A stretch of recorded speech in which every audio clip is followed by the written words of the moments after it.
Hello and welcome to the That's So Craven podcast, your Fulham podcast from Down Under, and we are back again to discuss a couple of games, the Fulham versus Everton 0-0 draw, as well as the draw against Burnley 2-2 last night.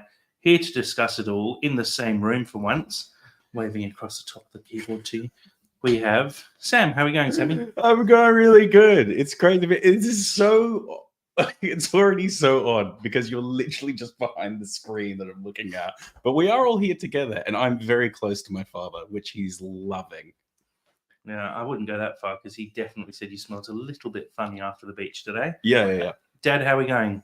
Yeah, well, you've said it all. Nose plugged And in? it's actually also quite warm, and I've got another 35 degrees next to me here, just sort of radiating. Yep. So comfort levels could be higher, but we did try to link up three mics, and we had a few technical problems. So we're now sharing a mic and sharing a screen, and we're in the same room. It's nice. It's nice to have my boys together. A few technical problems is an understatement. We tried to start this podcast an hour ago, but we're here finally, and there's a lot to talk through. Let's crack straight into it with the 0-0 draw against Everton in the league.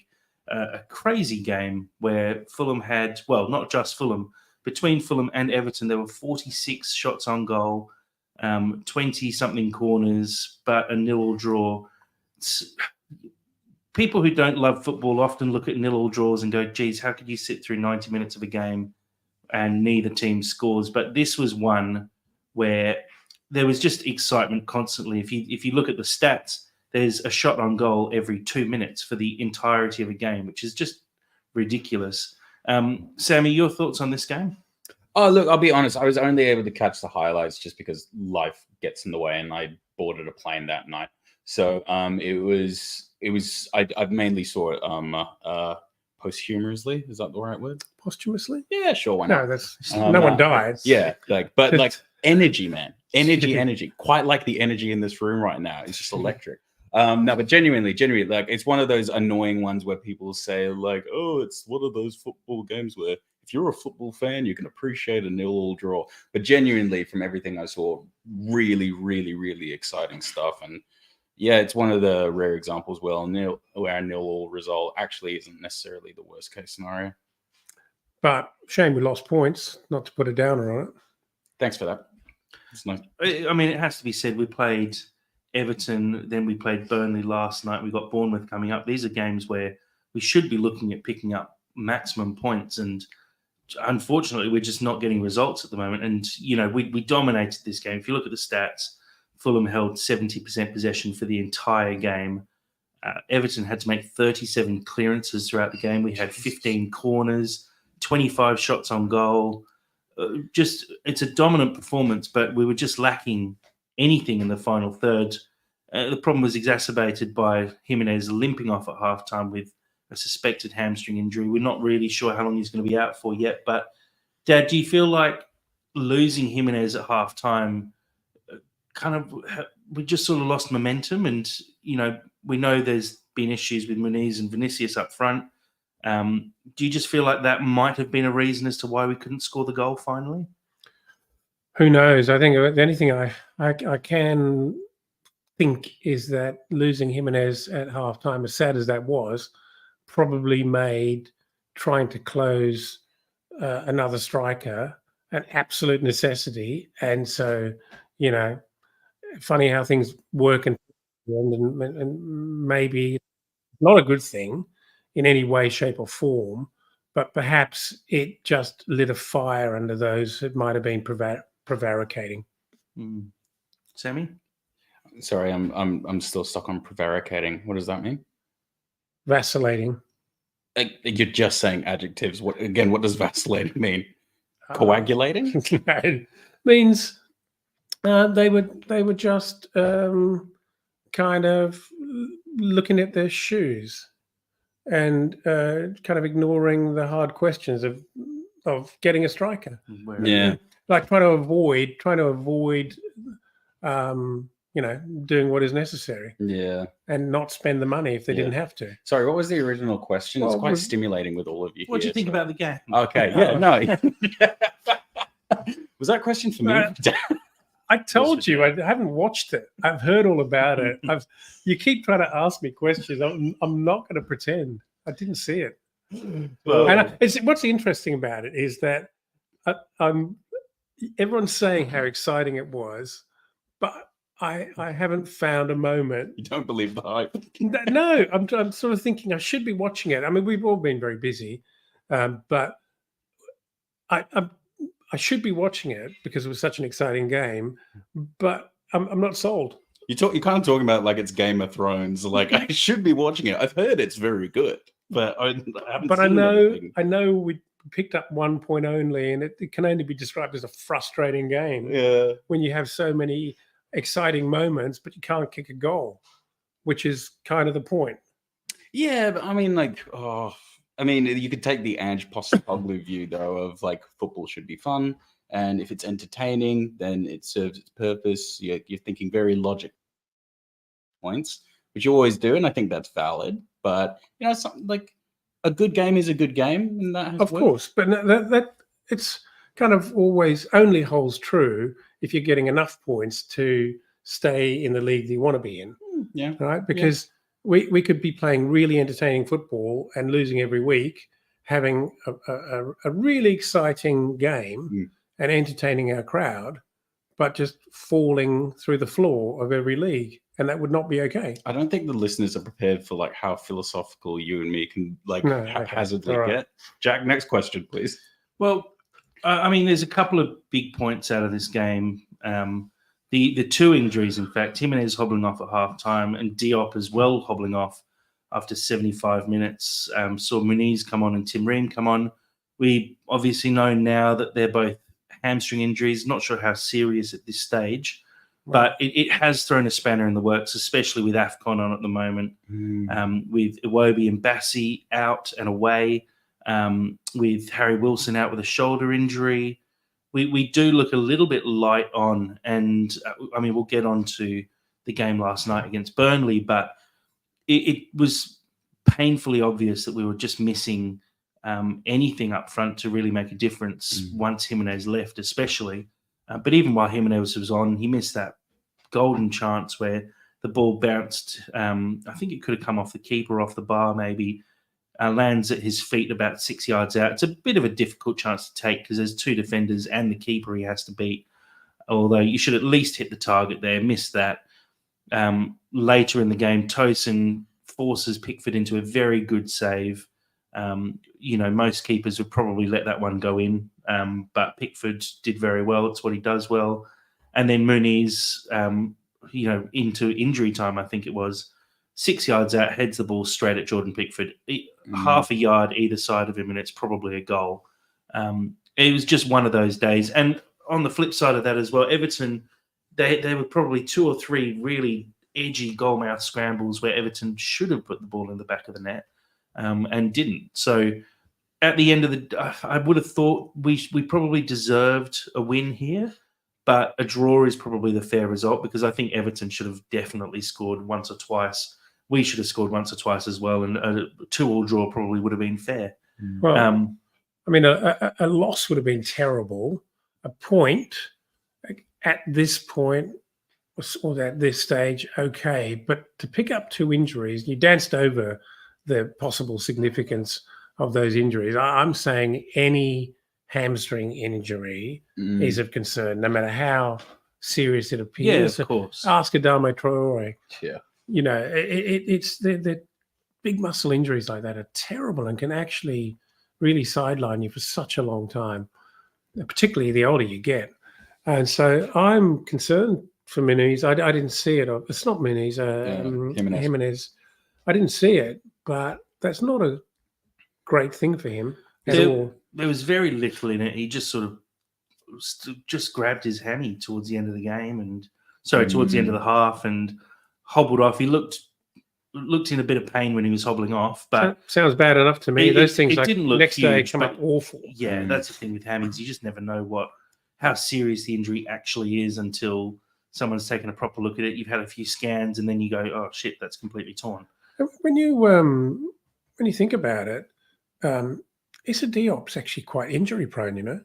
Oh yeah, but isn't that why West Ham didn't like him? Like, I don't think that was the basis. I think there were some performance issues they Yeah. didn't love. Yeah, I think it was his injury profile, but he's actually even in the just in the this season, Mm. and I didn't see the incident in the Everton game, but that foot injury he got was seemingly really innocuous. Mm.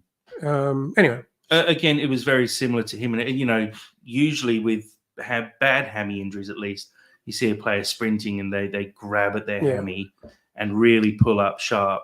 Both of these hammy injuries weren't that style of injury. Innocuous, couldn't really see when it happened or how it happened. Just know that there's something wrong with the hammy there, and unfortunately, that's Diop out. And again, we don't know how long for, and we're probably lucky that Bassi is back after the Bournemouth game. But you're right, Diop has missed so far, now 9 games this season through injury. So considering it's almost half of the season so far missed. So it is turning into a bit of an issue, especially when you don't have other players around to cover them, because we saw Tim Ream playing against Burnley and he did okay, but I think we're lacking depth centrally in defence for sure. So, Guy, I think we can probably wrap Everton up. We just touch on it briefly, but the fact of the matter is, I think it is points dropped in that game. I feel like 100%. We really should be targeting a team like Everton. And admittedly, their league position doesn't fully show their performances this season, but they are a team who will be in and around us at the end of the year, even if they didn't get that 10-point deduction. So it does feel like a chance missed. But surely they're going to cop another. They're likely to cop another points deduction. Yeah. So they're not really in contention, What, Everton? Yeah. And Forest. Oh, are they? Yeah. They've been. It's been signalled that they've got yet another FFP problem. Oh.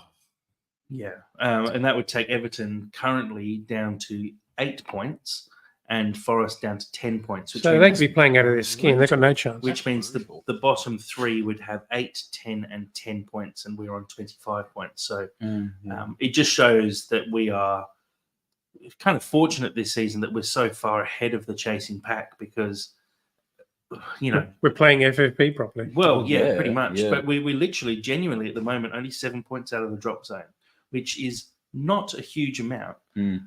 Let's move on to the Burnley game, because this is a team who, quite rightly, in comparison to Everton, are deep in relegation trouble. They've picked up 11 points from 21 games before this game. And admittedly, Fulham's record at Turf Moor is very terrible. I don't think we'd won there since 1951. Yeah, they said it in commentary, didn't they? So it's about 70-odd years since we beat Burnley at Turf Moor. Sammy, we were fortunate enough to watch this game as a family, which is the first time in quite a long time. But walk me through, I guess, going into this game, what your thoughts were, and did you think this should be a bit of a walkover victory? Well, actually, I didn't think it was going to be a walkover victory. I mean, I was saying to you guys before the game actually started, I hate playing Burnley because we always seem to lose against them in a really frustrating way. Just a side note as well, I usually just watch the game. I was saying to this before to you guys, I usually watch the game cross-legged, sitting in a dark room in my home. So it was very jarring for me to actually watch it with you, because I had to contribute to speaking out loud and being a part of a conversation. It was lovely, though. I was like, you guys actually it's like the thoughts in my head were actually just spinning around the room. It was great. The thoughts in your head were sitting next to you. Yeah, it was amazing. Well, it was actually even funnier than that. We worked it out. Jack told us he was coming over to watch the game with us, and we then realised about 20 minutes before kickoff that we didn't have any beer. And we can't tell that story. There's nothing bad happened. It didn't get weird, but like it's just like a massive segue to like. Well, no, it was interesting because I'd walked out of the shower and Sam said, I said, well, let's go and get some beer. And Sam said, we're going like this, right? And I'm literally sitting in my boxers. And so we jumped in the car and we're driving around, and we, for the life of us, could not find a liquor store. Yeah. Anywhere. And we're literally texting. Yeah. We tried 4-5 different places, and we're texting Jack to bring some beer. There's something that doesn't normally happen on my Saturday night before a Fulham game. Yeah, we were literally in our boxes as well because, again, didn't really care too much. But that's just part of how the Renzi crew roll, apparently. So the Burnley game. Look, I thought it was actually, there's some serious positives there. I love Timothy Castagna at the moment. I think he's such a fantastic addition to the squad. Robinson as well. He's really becoming a serious left back to the point where it's probably the first time I think we're not going to hold on to him until next. Like I don't think we're going to keep him after this transfer window because I think he's actually impressed that much, like enough to get a big signing. It was really good to see Muniz actually get seriously involved in the game and really show a lot of chutzpah, and it's probably the most involved I think I've ever seen him in a Fulham game. Not to say that he's been like quiet, but I felt that he really felt like a good second tier striker. But that's kind of it, isn't it? It's a second tier striker. That's how he kind of came across. He didn't really feel like the full package. Got a really good goal, but there's a lot of positives going on there, but I don't like playing Burnley. I think that was the original question. I thought the first 10 or 15 minutes were atrocious. Actually, there was a lot of effort, a lot of hard pressing, and we were making mistakes. It was a literal comedy of errors. We were making a lot of mistakes. They were making mistakes. We were turning over possession left, right, and centre. We looked a bit disorganised at the back. When playing out of the back, we were giving the ball away. Tosin got caught. Jack made a comment of, we haven't quite worked out the speed of this pitch because we're under hitting passes. I actually thought, honestly, that Burnley's effort kind of made them look better than the first 10 or 15 minutes of Newcastle against us. But still, we were not able to capitalize on anything because we were making as many mistakes. And it was, I just got to the point of thinking, I just want to get through this 10 or 15 minutes where they're going to drop off and we're going to all settle and we should really push on and dominate the game because we're clearly a much better side. No, I'm not having that. I don't think they're clearly a much better side. Oh, we are. We're a much better side. We're a much better side. Just in terms of quality, up and down the pitch, we're a much better side. They were making some really terrible technical mistakes of just like completely missing passes and putting the ball out, which looked like Sunday League. Tosin for me was lackluster last night. Tosin can sometimes be so effective and be a really great addition in games. Last night I was not sold on it. It can be a frustrating boy because he's clearly got a lot of talent, and I think against the very top opposition he really lifts his game because he does want to perform on the big stages. It feels like when he feels very superior to an opposition, he messes around with it and will get caught on the ball, which is eternally frustrating for me. Yeah, because it's just got that kind of arrogance about it, which doesn't need to be. He just doesn't dispose of it quickly. He stands around and he looks around, ball at his feet. Oh, it's frustrating. Last night. It was nearly disastrous. Yeah, look, I think Tosin is notoriously a slow starter in games. His mistakes often come in the first 10, 15 minutes, and we saw it. He got closed down multiple times, and as soon as Burnley stopped pressing hard, I think he actually grew into the game and had a very good game after that, both defensively and offensively. Jack, Newcastle was a bit similar, Yeah, he struggles a little bit with the press. Made some terrible mistakes early on, and then he actually had quite a good game. He likes to have a bit of space to move the ball around in and to push forward and pick out some long passes. And his passing's been pretty good this season as well. But we saw a few little errors early on. He got dispossessed a couple of times, made a couple of poor passes, but did settle after that. And I think the big settler was the opening goal. A really good corner from Pereira, swung into a dangerous area. Not something we say often this season, because I think our set pieces have been fairly poor in general. We seem to get a lot of corners and often waste them completely. But this was into a good area. Burnley's marking was terrible. Polina ran to the spot, completely unmarked, stood there all by himself and got his head to the ball. A good finish, a glancing header from in front of the post. So did well there, but that pretty much set us up for a really good little period. And the second goal came very quick afterwards as well. The ball gets cleared from a corner again. Robinson does really well to get his foot to the ball and loft it forward. Poor defending from Burnley to not push forward as a group. Left Muniz onside, and Muniz does very well to lift the ball over the keeper. So, like, Muniz does very, very well there, but because you know what happens during the game, you just kind of get a little bit like flummoxed by everything because everything's kind of happening all at once. But like Robinson's clearance of that is actually ridiculous. He literally just kicks it behind his head. Yeah, and I think he meant to do broadly what he ended up doing, but I don't think he meant to pinpoint pick out Muniz there. I know. Well, you could call it serendipity, pretty much a hoof. Don't you reckon, Jack? Oh, 100%. Yeah, it's not it's an assist, but it's not really an assist. Yeah, but it's just adding to the CV of just him being a pretty outstanding player this season. He's clearing the ball and does a very good job, and it's good by Muniz to be alert and ready for it. And he does turn very quickly. As soon as he sees that there's a potential opportunity there, he takes it really well. But it's poor by Burnley. A decent side would never allow that to happen because that defensive line would push up in a line as a unit, and Muniz would be offside probably because he's not tracked that quick enough. In the end, he's played onside by a couple of yards, but again, he does really well to take that goal, lift it over the keeper. It could have been slightly better, but the keeper does get a hand to it, but it's not enough to actually keep it out. 2-0 after 21 minutes. Dad, did you feel from there it was game over? Well, remember our conversation. We were fantasizing about what Silva might do at halftime. And we were talking about, does Josh King come on here? Do we need to be 4 goals ahead before Marcus Silva? A conservative 3 goals ahead. We can bring on Josh King maybe. Okay. Minutes. Or at what point does Brozier get a go? Yeah. If Mooney scores 2 before halftime, does Brozier absolutely get a run for the second half? At what point does Marco Silva go?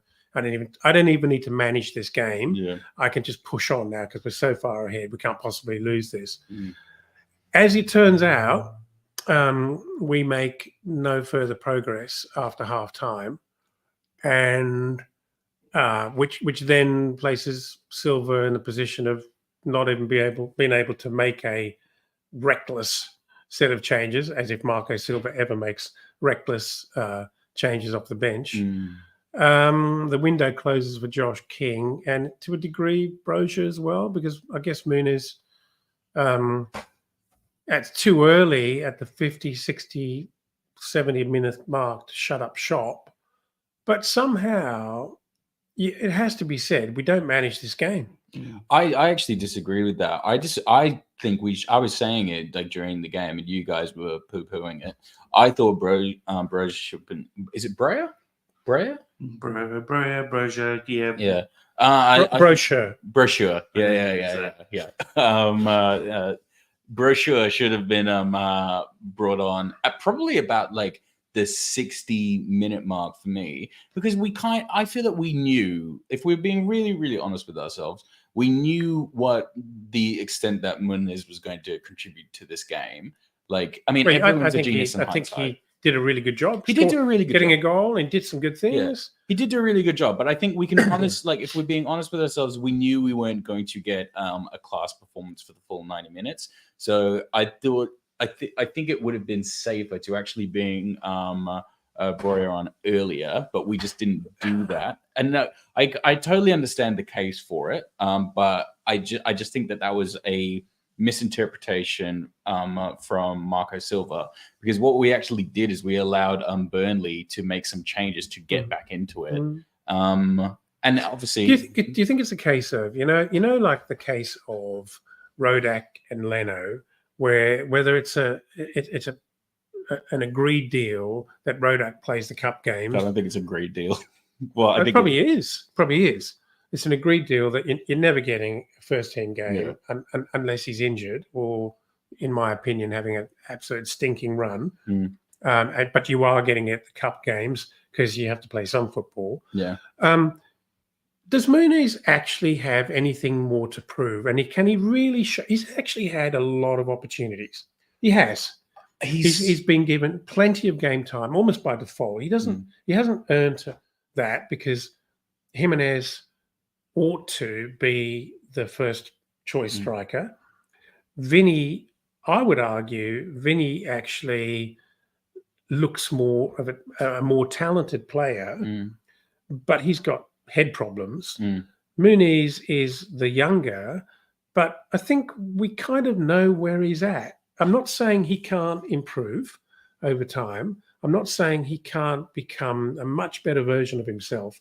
But over the next 3 weeks, he ain't going to become a Premier League, 20 goal a year striker. But okay, we know what he's got. Well, I feel like we don't necessarily though, because that's my point. Yeah, but look, he was bought as a prospect by Silva, so he really is Silva's passion project to an extent, and he's playing the long game with him. But I think that Muniz, best case scenario at this stage, he becomes the rotation player that genuinely, I think in the best case scenario, Jimenez was brought in to be, because Jimenez was ideally brought in to play second fiddle to Mitrovic, and then that kind of like went up in the air. So I don't think Muniz is in a position where he's thinking, well, he probably is thinking, this is my time, this is my moment, but I don't think he would be begrudged. Kind of isn't. Extent. That's my point. I'd be interested in your views on this, Jack. I don't think young Muniz has anything to prove. He's actually had quite a lot of opportunity to show what he's got, and his effort is incredible. Look at half time, it was noted that he'd actually run 3 miles, 5K, which is actually quite significant. And that is a credit to his work rate for the number of touches he actually had. So he must be doing a lot right in terms of pressing, while we're out of possession, so on and so forth. And good for him. And then he seizes his opportunity. He actually held up play really well a couple of times. And so I actually think he's got the nod to start because he clearly understands the system, and Silva is happy that he knows the system, so he picks him. And we talked about that before the game. Will Broja start or will Muniz start? And we all kind of thought, well, Broja surely is a much better, more talented player, but I bet he's going to pick Muniz because he knows the system. And Marco is very, very strong on that. But in my mind, he's done his job. He doesn't have to prove that he can score 3 goals in a game because we kind of know what he's got. Yeah. But you marvel at what goes through a manager's head in terms of the timing of when he's going to drag a player. When he's got a high quality guy on the bench, he hasn't actually been on a plane for 12 hours. He's come from down the road. He comes from down the road. Yeah. He could have taken his electric scooter. Yeah. He didn't even need to get a new apartment. No, he's fit. He's acclimatized. He's ready to go, save for the fact that he doesn't know the system and he probably hasn't even trained with us. But I would argue that a player of an appreciably high level of quality simply on the day and on the pitch makes himself available for the ball and probably does with something better with it when he gets an opportunity. Oh yeah, totally. Jack, and so I don't know why we wouldn't have brought him on quicker. I want to hear Jack's thoughts on this. Please, Jack. No, I think the decision to start Muniz was the right decision. I think I saw Broja come on. He looks a good player, and I've seen him play at Chelsea. I think he's a good player there, but you could just see he just wasn't getting in the right positions for the way we play. And I think he wouldn't have been in those positions that Muniz was in during the game. I get it. Muniz is not a better player than Broja, I don't think. But at the same time, he's not a Benzema who, if we sign someone like that, you put them straight in and they will make something happen because they're so high quality that they do make things happen. Bro, he's not that player. He's a good player. But Jack, I wasn't questioning the starting of Mooney's. I think we all agree that it actually and it paid dividends. It absolutely worked. But you're and it saying proves bring him on early. Yeah, I would have brought him. But But 2-0 up at halftime. From what I saw, he came on in the 75th minute or whatever it was. Mhm. In those 25 minutes that he played, or 20 odd minutes that he played, I didn't see enough to think that him coming on at halftime would have had him score a goal or two. Oh, but I disagree with that, though. I thought he was actually creating opportunities for himself. No, he wasn't. What opportunities? I saw him getting in space. I saw him finding pockets. Can we talk about what happened? Why did we let them in? So we did two things. We failed to score further goals against a weak opposition, and we let them score two. Why did we let them score two? Jack? Why? Yeah, why did that happen? Well, you want to talk about the goals themselves? No, I want to know what about our vibe, our dynamic gave Burnley the in to score two goals. We're ahead. 45 minutes. We're 2 goals up. They should be devastated. There's nothing to do with the dynamic here. You're always in a football match, and those players are all professional footballers who've played enough football to know that you can score 2 goals in 2 minutes easily in any game. So you're never out of a game. Except Burnley, and it was actually quoted in the commentary. Burnley, the moment they went even 1-0 down, statistically, Burnley never come back from 1-0 down. Okay, that's in the Premier League this season where they've been terrible and they've lost pretty much every game. So it's not that impressive of a stat, really. That's just when a terrible team in the Premier League concede a goal and they just don't win games. Try to find a non-statistical. Okay, what I'm saying is why we lost. He's spending way too much time with me this week. No. I'm just actually curious as to Jack, who loves using stats. No, but I'm using stats against let him shut up. Yeah, you got to stop talking if you want me to. They scored a goal in the 71st minute. We committed too many players forward. We missed a tackle. They counter-attacked. They put in a good cross, which Burnley should never have come for, and got a lucky goal because of a mistake from Pereira, who missed a tackle, and a mistake from Leno, who came for a cross he never should have come for. Those two mistakes led to their goal. If we don't make those mistakes, it's never a goal. At that point, at home, they have the full crowd behind them. We made those subs straight afterwards. We brought on Kenny and Broja a couple of minutes after that.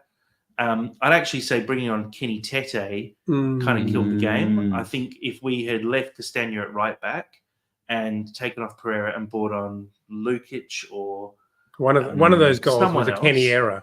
Yeah, Kenny makes an error there, and he's a bit rusty at the moment. And he's not looking the same player he has been previously before his injury. Yeah, and that's the reason we can see that second goal. Kenny Tete makes a mistake. And it's, let's be honest, it's a fortunate second goal. The striker Fofana knows nothing about that. The ball gets crossed in. Tim Ream misses it. Again, rusty. Tim Ream should have cleared. And again, if Bassey's playing, Bassey puts that out of play for a corner. Yeah, I reckon and we don't concede there. Yeah. Instead, Ream misses it. Fofana falls over. It hits him, hits his hand as well on the way through, ends up in the back of the net.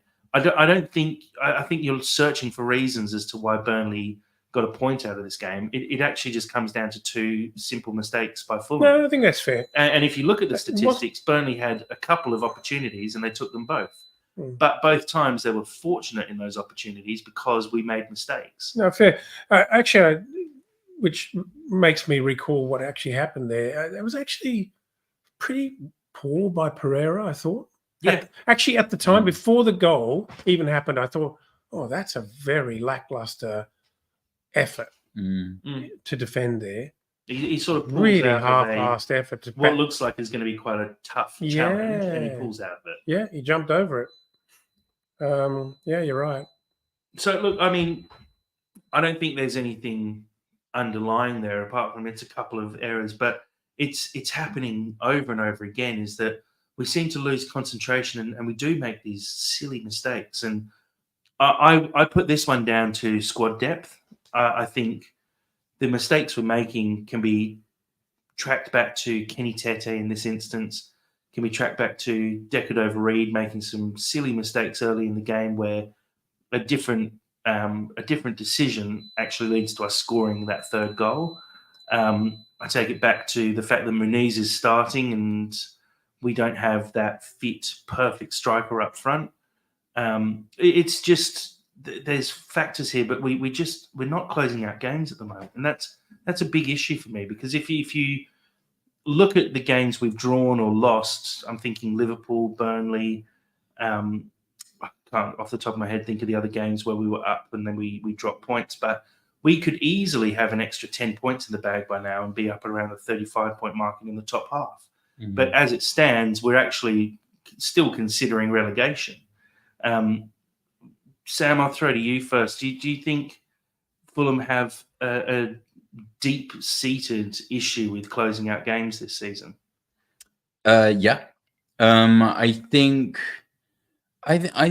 this season more so. I mean, a lot more so than last season. But I can't in very recent memory because obviously we had a stormer in the championship and we had a miraculous run of form last season as well. But I feel that this season we've really struggled to kind of like create a team chemistry. We've had so many issues with everything from losing Mitrovic to what's the right word? Carrying Muniz to being like the full kind of thing. Forget not, we carried Jimenez for a really long time before he scored a goal. Well, that's literally what I'm saying. Did I say Muniz? I meant Jimenez. Sorry. Yeah. But also as well, Reams kind of starting to show a little bit of aging. Yeah, and also as well, like I feel like the introduction of Kearney back into the side, it kind of feels a little bit counterintuitive because he's actually playing really well and he's a welcome addition, but that's kind of come at the cost of the cohesion in the midfield that Reed and Polina had all of last season, because last season we had a really consistent team. I feel that literally just before Iwobi and Bassi went off to AFCON, we kind of figured out what our team was, and then they've gone away. Also, as well, just a little side note, Bassi and Iwobi at AFCON, Nigeria are crushing it. So I'm super happy for them. I genuinely think they'll probably win it, bar maybe an upset. But and so I want them to come back with all the strut and swagger in the world. But it's kind of come at the cost of a really crucial part in the season.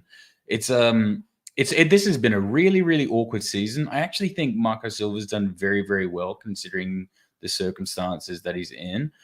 I think I really believe that Breuer will become good, and I think starting from next season, going through a preseason with whatever side that we have will be so beneficial for us. We just need to push through these next only 2-3 months. Yeah, this has been a very awkward season for us. And some people might try and write it off as second season inevitability, but it didn't have to be so. It really didn't. And but it's been, not only have we not pushed on in terms of squad creation, but we've actually had such a lot of injury in difficult areas. That was really unsettled our back four.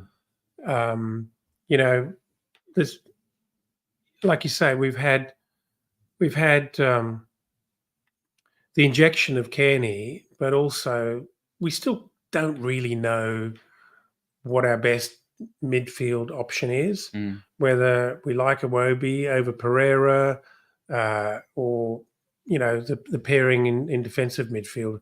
But anyway, back to, I think Silva's got a role in there as well. He's got no depth, so he's just playing with such a thin hand of cards, and just when you think things are going okay in a particular area, like just when Wilson seems to be flourishing and playing well. He gets an injury. Yeah. And just when Iwobi is really establishing himself, he and Bassi go off to AFCON. Not that we didn't know that was all happening, but even, we're down to three threadbare strikers, and then one's injured. Yeah. Now we've got Brozier in, but we can't really expect anything of him for the next couple of weeks until he begins to understand. He looks like he could be good for us. He looks like he and as Jack and I were saying, talking last night in the Chelsea game, he bothered me. Yeah.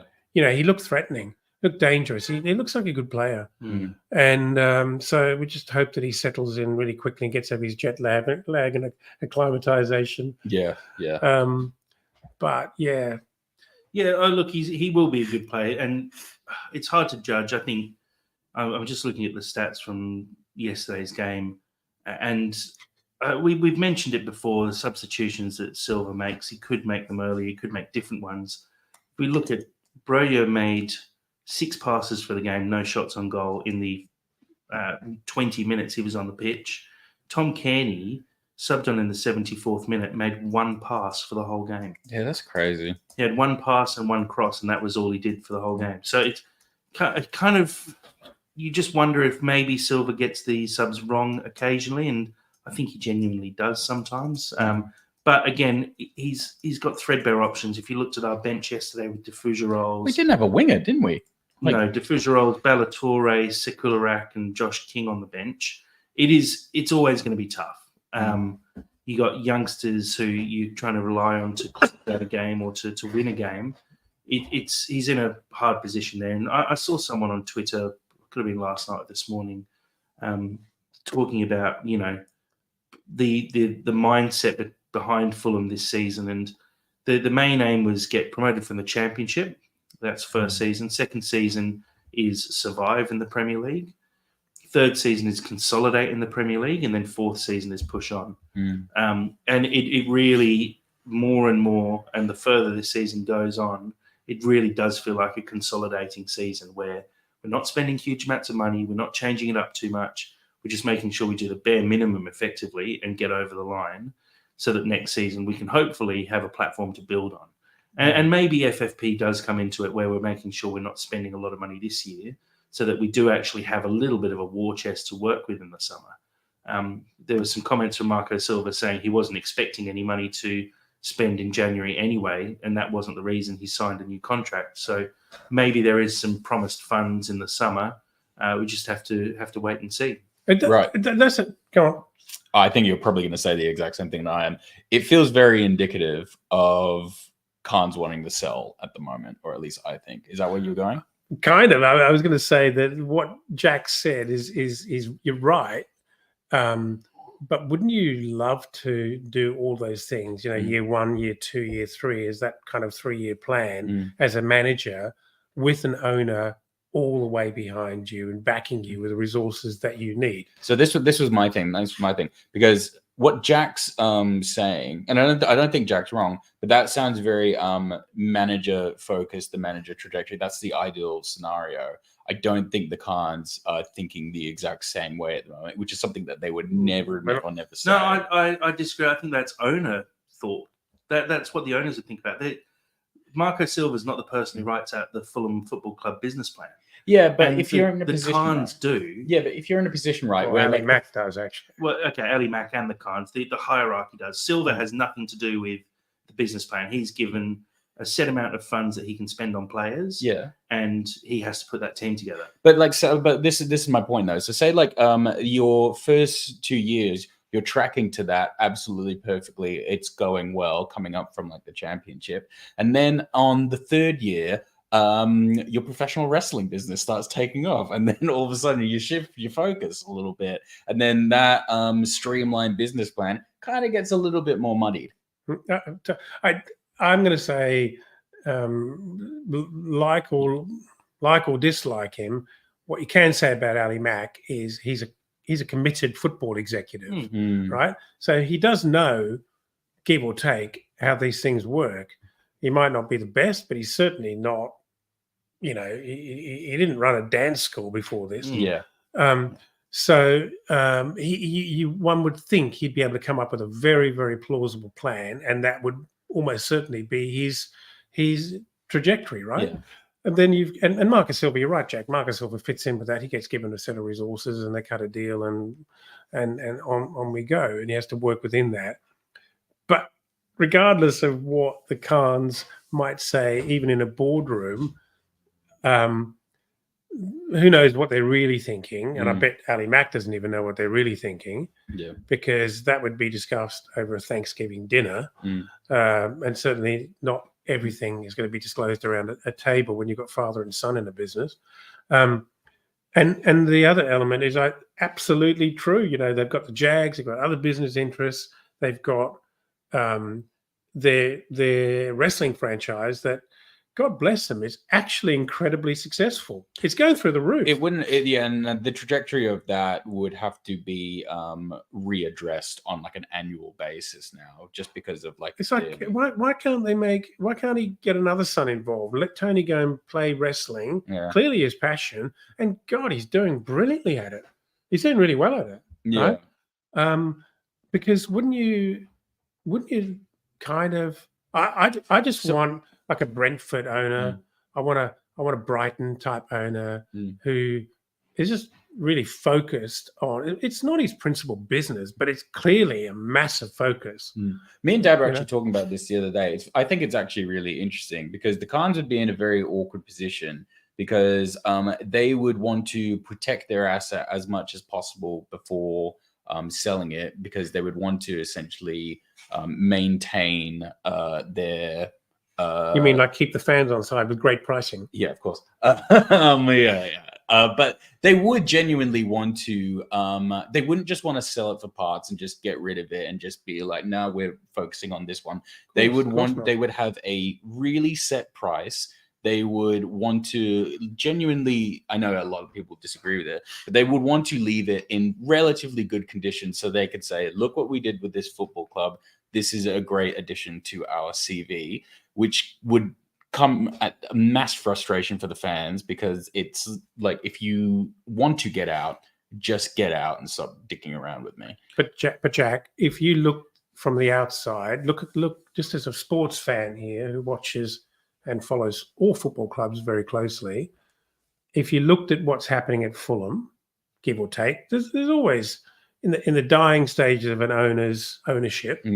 There's always a lack of interest, a lack of focus, and people don't really see it initially. They just can't. They're just in wonderment as to why certain things aren't being done, and then it kind of gets revealed. But you know, if you're a businessman and you're trying to actually profit from the sale of a football club, would this be your template as to how to do it? Maybe not my template, but I understand a lot of the decisions. Why would you spend 100 million on players with FFP in place and then think that that's a good asset to hand over to someone? There's no guarantee of those players. The playing group that Fulham currently have is worth quite a lot. And why spend a lot of money to add to that when there's no given that will actually add value to the club? But I'm not talking about.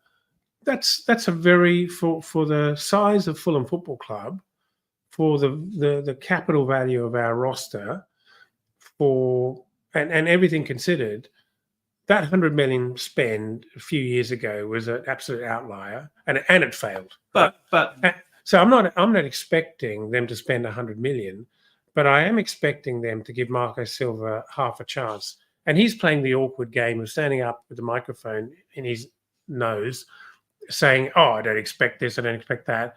But I can't believe what is obvious and evident is the man's got ambition and he's passionate. He must be frustrated. He must be intensely frustrated. On that 100 million, 4 years later, is still hanging over our heads. I know. And so if you then spent 50 million, let's say, that hangs over the heads of the next owners for 2 years. And an owner will look at the books and go, well, you're giving me a club that I can't actually invest any money in and add value to the asset that I'm about to buy. So I think there is a conservative middle ground though between those two things, and I don't think the Khans are within that middle ground. Well, the conservative middle ground is cross your fingers and make random signings like Jimenez, who cost us £3 million or whatever it is, and hope that you I think can it was sell him five. and hope that you can sell him for 20 as you turn him into this amazing player. But I don't even think they. You're buying a 35-year-old. Or I don't even 32-year-old. think they bought a £5 million player hoping they'd turn him into 20. I think they bought a £5 million player hoping he'd score 18 goals. Yeah. Yeah, because he's cheap. Yeah. The whole point there is you're not making any outlay because you're not taking the risk on making that outlay. Mhm. And it does scream future sale to me because they're pumping ticket prices up to pull as much revenue in the door. They're not spending any money on incoming players.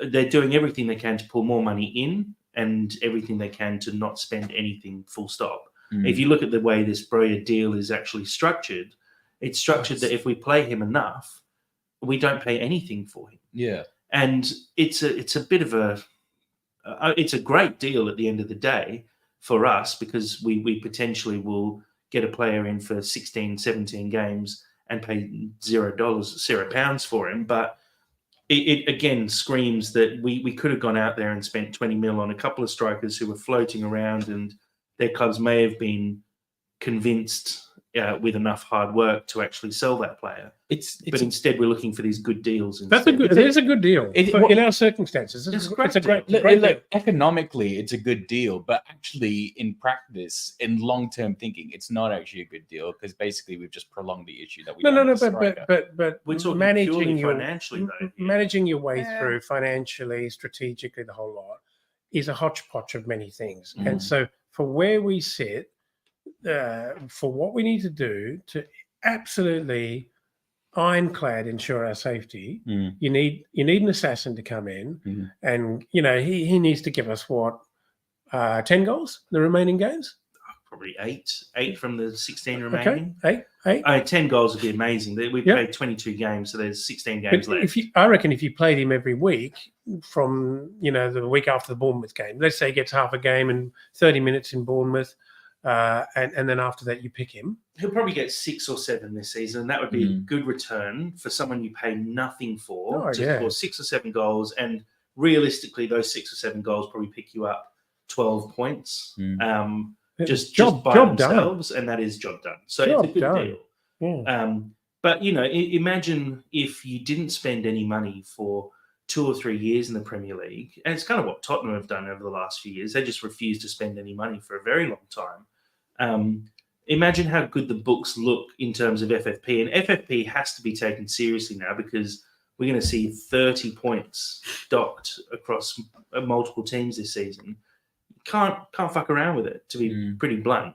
You can't skirt around it and hope for the best, which is what Nottingham Forest are doing, because it will just bite you in the arse. It's just not worth it. So unless you go big, that's the thing. Really unless you go so big, like Chelsea or Man City. But okay, those teams can because they're protected. Big 6 teams. No, not protected. They're big 6 teams with they've got big followings and they've got prowess and they play in Europe. So you can attract those players to a Chelsea. You're not going to pull those players to Fulham. And so if you want to go big as Fulham, you do what Nottingham Forest have done, but it just fails because they spent hundreds of millions on players who want to come to Nottingham Forest and they're not good enough, and it's going to get them relegated this season. It will. They've cocked it up completely because they've taken that risk on FFP and gone, you know what? Even if we get a 10-point deduction, we're going to get 50 points this season because we're buying all these players. They've signed, I think it's close to 50 players over the last 2 seasons. And makes sense to me, the way of busting through. Yeah, well, but it doesn't because it doesn't work. No, but it's not sustainable. But it does work. It does for City and Chelsea. But it only works for City and Chelsea. It's like Trump logic. It's like if you buy into like 100 franchises a year, maybe like 80% of them will fail, but the 20% of them that actually do succeed long term doesn't work. No, that example there is what Forest are trying to do. It's what they're trying to do. Work for Forest. They don't have a big enough base. The City example, but if you're on top and you keep spending big, that works. The City example is Elon Musk can just buy the biggest companies in the world and know that they're successful and they will be successful, and you can spend as much money as you want on them and break the rules if you want to.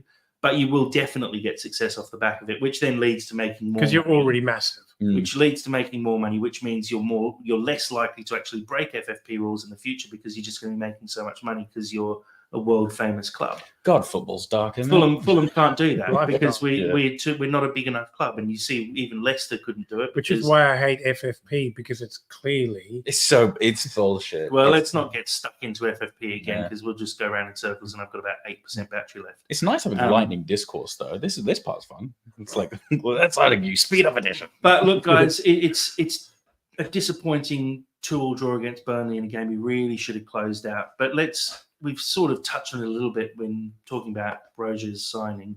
The transfer window roundup, one signing, and it is Broja. Just keeping it very brief, rated out of 10, the signing of Broja in terms of what he brings to the club and the actual deal itself. for context and where we are financially. All we've got to do is play him 50% of the remaining games, and we pay nothing. Outstanding deal, great deal. And it's a clever deal that's just very, very, what's the word? Opportunistic is the word I'm looking for, because obviously, Chelsea want to give him game time. Look, I think I'm at the point where everything is focused and from where we are now is just surviving. I'm already past squad building because I don't actually have I have no confidence that the Khans are going to fund building out a squad. So I'm let's just survive. Let's be a Premier League team next season. Let's hopefully get a new owner soon that actually takes us into new pastures. You actually segue quite nicely into my point, because I actually think it's not a good deal. I mean, economically, yeah, like logically speaking, yeah, but sometimes a logical decision isn't actually the best decision for the club. I think I think it's actually really disconcerting how we've just just put our hands up in the air and just gone, they don't care, they're not building it, they're not looking towards the future. Right, that's where we are. Absolutely. And and for that reason, I can't call it a good deal, because it's a band-aid over a much bigger problem. And yeah, maybe that band-aid is a great solution at that time, but it's still a black band-aid over a really massive dent in your car.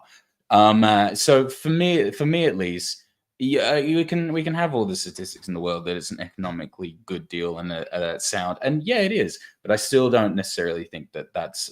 But from a Fulham supporters, not from a great club management perspective, from a Fulham supporters perspective, we just want to stay in the Premier League and actually maintain our position with a decent squad to actually hand over to someone else. I get all that, but I feel that we should have bought. I feel that we should have bought someone. I feel that we should have bought someone else. But you're sort of missing the point there. And your band-aid analogy is kind of off as well, because if you've cut your wrists and you've only got a band-aid available because you can't afford an ambulance to take you to a hospital, are you going to turn away the band-aid? Yes, of course we're going to turn away the Band-Aid. I'd be like, why are you giving me a Band-Aid when I'm bleeding? And then bleed to death. Then you bleed to death. But it's not going to save it. Well, maybe that's stop it and get you through. Maybe that's too like breaking your leg and then putting a cold compress on it. It will still too do extreme an example. It's too extreme. Because I think we're all saying the same thing, really. Yeah. I think we just all have different opinions around that same thing. I think we just presented. I think you're missing the question of, do you think it's a good deal, and looking at, do you think Fulham are managing the club properly? The deal itself, I think, is a very good deal. Fulham managing the club properly, and should we be in a position to make big transfers? Yes, and we're not. But they're two separate points. I think the Broja deal, he's a good-looking player, although I haven't seen enough of him to make a full judgment. And financially, it's a brilliant deal. So the only issue is we're developing a player of another club, which we said we would never do. I think that was a Khan comment back in 2021. He said we'd never develop other clubs' players for them. And it's kind of exactly what we're doing now. But if you're doing it for free, apparently it's okay. So particularly if you don't want to spend any money. Yeah, exactly. If you cheat, it's fine. Yeah. But look, I think, admittedly, this has been a pretty terrible transfer window, one of the worst, I'd say, in recent Fulham history. But across the board, everyone's had similar kind of outcomes. It's been very quiet. I think I saw a stat saying last transfer window there was close to £1 billion spent. Yeah, it was. This transfer window, it's about 10% of that. Yeah. Big clubs aren't making signings. Small clubs aren't making signings. Across the board, I think FFP this season at least has really spooked people. And I reckon there's some big accounting positions at football clubs coming up in the summer because they're going to have to get FFP specialists into those clubs to really understand the rules and really know if you are actually close or not. It can't be that, or better lawyers in terms of how to play and break them. It can't be that confusing. But obviously, no one is a specialist, and I think if you are a specialist on how FFP works and you can inform a club, can we make this deal and still make FFP work? Yes, we can. Then that's a very valuable position at the club. Until then, everyone just seems too nervous to do anything. I think also transfer prices have been so inflated in the last 5 years or so. Thank you, Saudi. Well, not before Saudi. Enzo Fernandez going for 100 million last January, ridiculous prices, and the amount of players who are going for 70 plus nowadays is outrageous. It had to be that you do have to spend 50 million to get a world-class player. And Fulham would have to splurge 50 million for a decent player. And I think FFP is actually going to adjust that because players' values are probably going to start to take a dive. So in hindsight, you got to be pretty happy that we got 50 mil for Mitro. But the bad part is just gone straight into someone's pocket, and we're never going to see the light. Yeah. I think we were very wide-eyed about that. We finally we have the money and resources. I Why aren't you spending the money and resources? I genuinely think player values are going to take a dive because clubs can't be spending that much money, and we say that the cities and the that's Arsenals what they said and about Liverpools, the property market. No. We say the cities and the Arsenals and Liverpools can be spending all that money, and they can, but they're only going to buy a handful of players, and the players outside of those top 6 potential signings, you can't charge 50, 60 million for them anymore. Do you know what's funny? Me and Dad were actually talking about this last night. I truly, truly, truly believe, and maybe you guys can disagree with me, but I'm allowed to believe in what I believe, and that's fine. But I truly, truly believe that the conversation around player worth has gotten so ridiculous because I honestly think that it's tied. All of these players who are playing in Europe are of such an elite quality that really you can make a serious team out of. Yes, there'll be better and worse and players with stronger and not as strong mentality. But with the right manager, you can do so much. So it's just so important for me to keep Silva. I don't really care that much who we actually sign or really how much we spend, as long as there is a clear thing, the clear idea that's trying to be actualized, that is Silva's vision that's being financially pursued by the Khans. No, couldn't agree more. I think. Oh, do you actually agree? No. I think we all agree that there's a big focus on the gold value of high-profile players, but actually the real gold is having a manager who can actually bring the alchemy together and actually turn a bunch of really good players into a Leicester. Yeah. Well, Richarlison, for example, didn't get sold for that much comparatively to what Postecoglou's done with them. Yeah. Now he will sell for. Postecoglu is doing the same thing, isn't he? I think Richarlison got sold for quite a lot. Yeah, but now he would go for a lot He got more. sold for 60 million. That's a lot. I'd say his market value is not hugely above that. I agree, though. The only issue there is it's been proven really that you can't just buy players to fit into a system and make it work.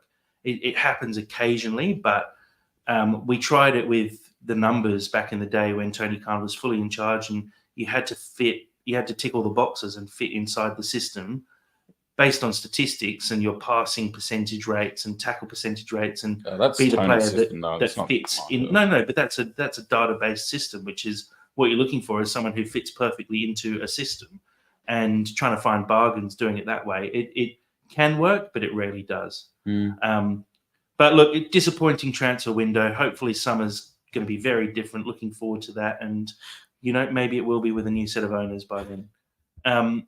Guys, I've got about 3% battery on this laptop left, so we are definitely going to have to wrap it up. Quick. I do want to say thank you, and it's been good podcasting in the same room for once.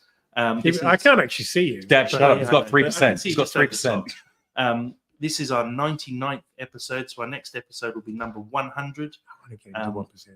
So, but it's fine. I'll just press end stream way before you get to 1%. But thank you again, guys, for joining. Sammy, good to see you. Thanks for having me. No long outro. Thanks for having me. I should tell you I'm low on battery every week. That'd be great.